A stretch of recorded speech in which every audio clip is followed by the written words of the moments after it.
Hi, I'm Adam Kemp, and today we're learning about how to make a battery.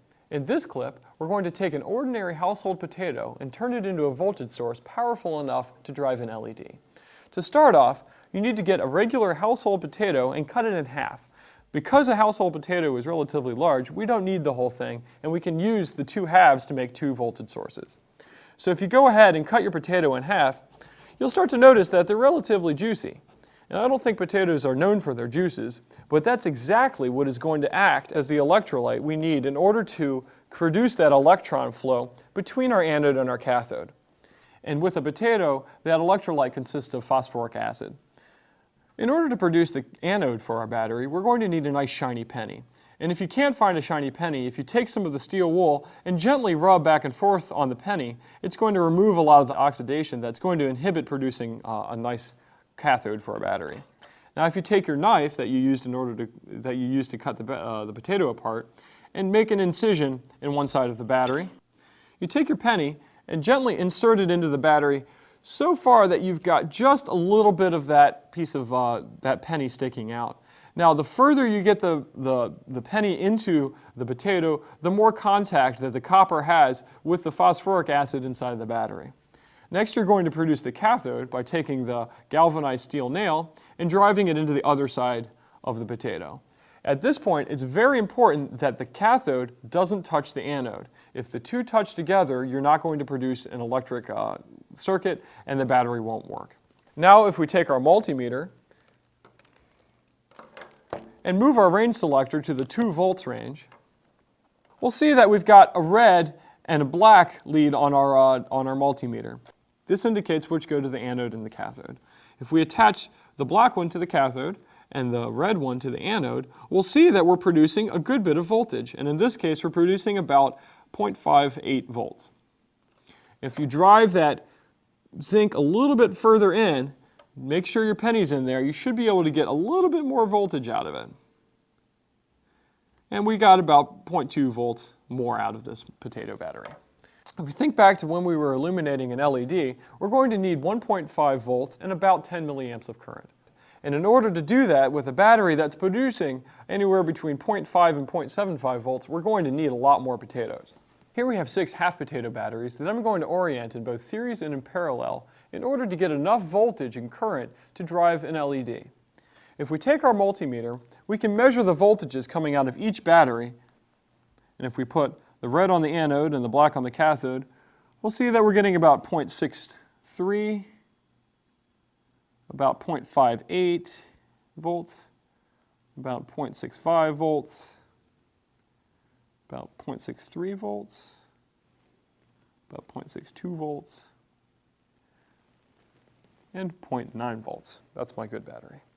In order to produce the 1.5 volts necessary to illuminate the LED, we're only going to need 3 of our potato batteries. If we take these 3 batteries and align them in a series fashion, we're going to produce approximately 1.5 volts, and we can measure that with our multimeter. To start off, I'm going to take one of my leads and I'm going to connect it from the anode to the cathode of the other battery. I'm going to follow this step for my third battery. And what I'm left with is an anode on one battery and a cathode on the other. And they're almost oriented in a single file line. If I take a final 2 electrodes, and I like to use red and black, black indicating the cathode, red indicating the anode.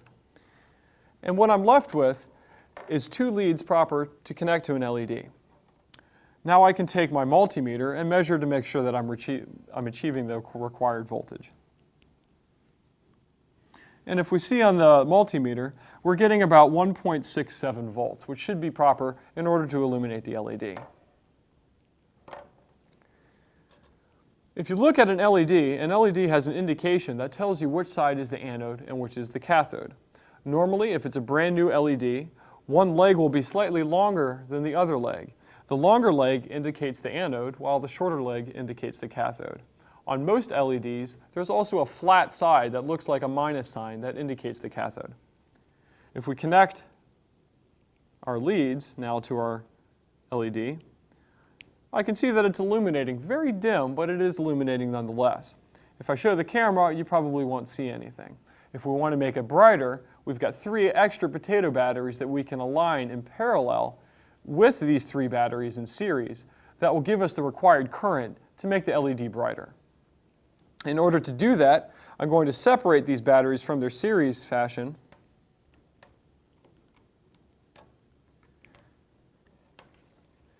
And I'm going to split them up into pairs. Each pair of batteries is going to be oriented in parallel, and then we're going to connect them all together in series. In order to connect 2 batteries together in parallel, you're going to connect their cathodes to each other, and you're going to connect their anodes to each other. And if we recall the first clip, I've outlined that connecting batteries in parallel doesn't increase their voltage, it increases their current. So by connecting 3 pairs of parallel batteries together in series, you're going to increase their voltage and increase their current. Now that we have 3 pairs of batteries connected in parallel, in order to increase the current, which will make the LED brighter, we need to connect these 3 pairs in series. All we need to do that is connect the cathode on one to the anode on the other, and then repeat the step until you've completed connecting the 3 pairs of batteries in series. And what we're left with is only one anode and only one cathode. Now, if we take and connect the LED to our new mega battery and see if it shines any brighter.